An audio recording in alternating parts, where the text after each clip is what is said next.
अस्सलाम वालेकुम व्यूअर्स, आप देख रहे हैं वर्ल्ड ऑफ नॉलेज INQ। आज की जब डेट है इसमें मैं आपको बताने लगा हूँ कि government of the Punjab implementation and coordination wing की तरफ से 23 जून 2026 का नोटिफिकेशन है। रूल 17A के हवाले से तमाम एडमिनिस्ट्रेटिव जो सेक्रेटरीज़ हैं उनको और हेड जो हैं अटैच डिपार्टमेंट उनकी तरफ भेजा गया है। इसका सब्जेक्ट है कि जो डेटा है वो प्रोवाइड किया जाए, जो पेंडिंग एप्लीकेशन हैं, इल्तवा का शिकार हैं, जो दरख्वास्तें जिसमें F जो रूल 17A है पंजाब सिविल सर्वेंट्स अपॉइंटमेंट्स और जो कंडीशन हैं ऑफ सर्विस रूल्स 1974 की, तो इस हवाले से ये डायरेक्शन जो है वो जारी की गई हैं। तो ये नोटिफिकेशन जो है इसमें अगर देखा जाए तो ये एक डेटा जमा करने का जो है वो कहा गया है। तो अब देखें इसके बारे में भी पॉलिसी नहीं है, लेकिन लगता है ऐसे कि कोई पॉलिसी जो है वो मुरतब होने जा रही है। एक अच्छी खबर भी हो सकती है सरकारी मुलाजमीन के लिए रूल 17A के हवाले से, क्योंकि कोर्ट जो है वो तो इसके हक़ में है। तो अगर देखा जाए तो ये एक अच्छी खबर जो है वो हो सकती है। ये आप नोटिफिकेशन बाज़ाब्ता तौर पर देख रहे हैं, स्क्रीन पर आपको नज़र आ रहा है। तो मज़ीद भी मैं आपको इसके बारे में बताता हूँ। वीडियो में आगे बढ़ने से पहले आपसे गुजारिश है, अगर आप मेरे इस channel world of knowledge INQ पे हैं तो उसको सब्सक्राइब कर लें ताकि इस तरह की जो भी वीडियोज़ हैं वो आप तक बर वक्त पहुँचती रहे और आप इससे इस्तेमाल करते रहें। जो डेटा जमा करने का कहा गया कि name of administrative department, attach department office, तो उसमें total number of application pending हैं और जो रिजेक्टेड हैं अंडर 17A रूल की ड्यू टू नोटिफिकेशन डेटेड 24/7/2024। तो सबसे पहले सीरियल नंबर लिखना है, नेम लिखना है एप्लीकेंट्स का और name of civil servants who passed away of declared invalidated incapacitated और date on which application received और name of post applied for और अपॉइंटिंग अथॉरिटी जो है पोस्ट अप्लाइड फॉर और डिसीजन जो लिया गया है वो। तो ये डेटा जो है ये फिलअप करना है और ये कहा गया है मुख्तलिफ डिपार्टमेंट्स को। अब देखें इसके बारे में हो सकता है कि ऐसी पॉलिसी हो, एक अच्छी खबर भी हो सकती है, तो अच्छी तवक्को रखनी चाहिए, अच्छा गुमान रखना चाहिए। तो ये है नोटिफिकेशन 17A रूल के हवाले से। और ये भी आपको बताते चलें कि ये नहीं भर्तियों या 17 रूल की बारीक हुक्म नहीं है, बल्कि सिर्फ ऐसे केसेस का डेटा इकट्ठा किया जा रहा है जो 17 रूल ख़त्म होने के बाद ज़ेर इल्तवा या मुस्तरद हो गए थे। इससे अंदाज़ा होता है हुकूमत इन केसेस का जायज़ा लेने जिनके बारे में कोई पॉलिसी फैसला करने के लिए मालूमात जमा कर रही है, ताम मुरासले में कोई हतमी रिलीफ या बहाली का ऐलान जो है वो नहीं किया गया। अब चलते हैं कि एक MP ने असम्बली फ्लोर पर सरकारी मुलाजमीन के हक़ में कैसे आवाज़ उठाई। रिकॉर्ड वीडियो भी है वो, अगर मुकम्मल वीडियो देखेंगे तो आपको मुकम्मल मालूमात हासिल हो सकेगी। भरे हुए हैं सर वो। सर इसके बाद हम आ जाते हैं सर, ये जो आपने बजट में रिलीफ, सो कॉल्ड रिलीफ दिए लोगों को। सर 1 जुलाई 2025 से लेकर अब तक जो मिनिमम महंगाई, जो प्राइस हाइक हुई है, लोगों की कुव्वत खरीद कम हुई है, वो 15 से 20% कम से कम हुई है सर। लेकिन आपने एक सैलरीड बंदे की जो तनख्वाह है वो इस हुकूमत ने सिर्फ 7% बढ़ाई। अब कहने को इन्होंने 7% बढ़ाई, लेकिन अगर आप बगौर देखें तो 15 से 20% तो आपने महंगाई कर दी।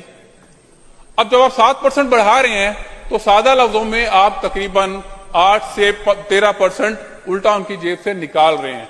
आपने ये प्राइस हाइक, आपने जो सैलरी इतनी भी नहीं बढ़ाई कि कम से कम वो अपनी महंगाई को के साथ उसको एडजस्ट कर सकें और कैरी ऑन कर सकें। तो सर ये बहुत बड़ी ज्यादती है उनके साथ।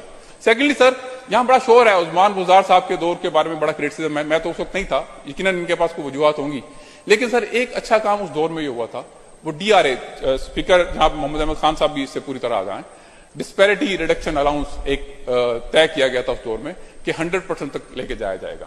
उसमें सर ये नेशनल लेवल पे जितने थे वो जो हमारे प्रोविंशियल लोग थे, इनकी सैलरीज में जो डिस्पैरिटी थी उसको कवर करना था। सर वो शुरू में क्या हुआ कि 30%, 25% एक बार बढ़ाया गया सर, 15% एक बार बढ़ाया गया, ये टोटल 40 से 45% वो अलाउंस बढ़ाया गया, जिसको 100% तक लेके जाना मकसूद था। लेकिन इस गवर्नमेंट में वो जो उसका फर्दर बढ़ाया जाना था उसको रोक दिया गया। आज भी मरकज ने उसको फॉलो किया सर, मरकज 85% तक ले जा चुका है उस डिस्पैरिटी अलाउंस को, लेकिन आज पंजाब में अभी भी 45% तक वो डिस्पैरिटी रिडक्शन अलाउंस रुका हुआ है। मैं रिक्वेस्ट करूंगा कि वो डिस्पैरिटी रिडक्शन अलाउंस जो है उसको, जो उसकी कमिटेड अमाउंट थी 100% पे, स्टेप वाइज ही सही लेकिन ले जाया जाए, उसको रोक ना दिया जाए सर। थर्डली सर, ये जो आपने इंक्रीमेंट किया सैलरीज में 7%, इससे भी बड़ा जुल्म किया गया है सर उन लोगों के साथ जो बेचारे पेंशनर हैं। सर जो पेंशनर्स हैं ये वो लोग हैं जिन्होंने अपनी तमाम जिंदगी इस मुल्क की खिदमत में गुजार दी, लेकिन उनको आपने कितना इंक्रीमेंट दिया उनकी पेंशन में सर? सिर्फ 3.5%।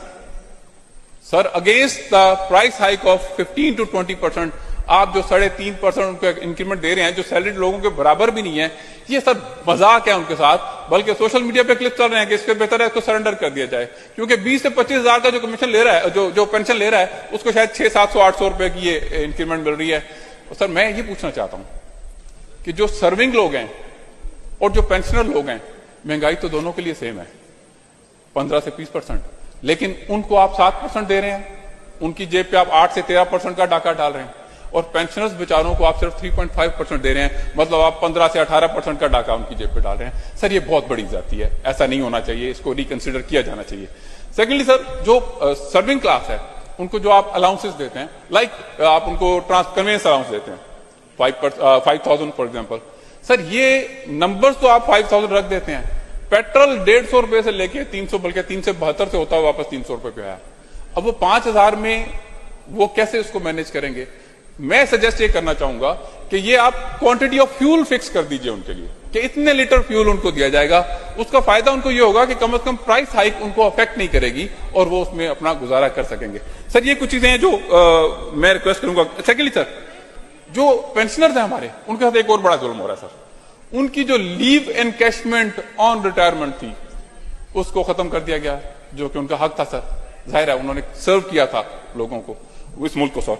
और सेकेंडली सर, उनका जो आपका जो ग्रेजुटी जो है, ये इसकी जो पेंशन ग्रेजुटी सर, इसको रिड्यूस कर दिया गया बाय 15 to 20%। ये दो तरह से ज्यादती है सर। पहली ज्यादती तो यह है कि जो उनके टर्म्स ऑफ कॉन्ट्रैक्ट हैं जिसके तहत उनको अपॉइंट किया गया, ये उससे उसकी वायलेशन है। हम ये कहते हैं कि उसको इन सर्व करने के पीरियड के दौरान अगर आप इंक्रीज नहीं करते उनके बेनिफिट्स को, तो कम से कम डिक्रीज तो मत करें। उनकी जो पेंशन ग्रेजुटी में 15 to 20% का डिक्रीज है सर, ये बिल्कुल भी एक्सेप्टेबल नहीं है, इसको मेरे ख्याल में रिविजिट किया जाना चाहिए। एंड फाइनली सर, हमारे जो जितने भी ये वासा है, जितने भी लोकल गवर्नमेंट्स के इदारे हैं, इसमें एक बहुत बड़ा इस्तेहसाल हो रहा है डेली वेजर्स का सर। ये आप हाफिज फरद साहब, आपने बड़ा डेटा प्रेजेंट किया। सुने जनाब स्पीकर मियां शहबाज शरीफ साहब 2018-19 में एजुकेशन का बजट छोड़ के गए 332 अरब। 19-20 में इन्होंने क्या किया? 336 अरब, 4 अरब, लेस देन 2%। 20-21 में क्या किया? 11 अरब का इजाफा। 21-22 में 22 इन्होंने 5% से ज्यादा। ये सामने आप जूम करें, मैं दिखाता हूं, करें जरा, इन्हें याद रहे कि इनके टाइम में तालीम के क्या बजट थे, क्या काबिलियत थी। और आज जनाब स्पीकर अल्हम्दुलिल्लाह, this year the education budget is extravagant 750 million. अल्हम्दुलिल्लाह।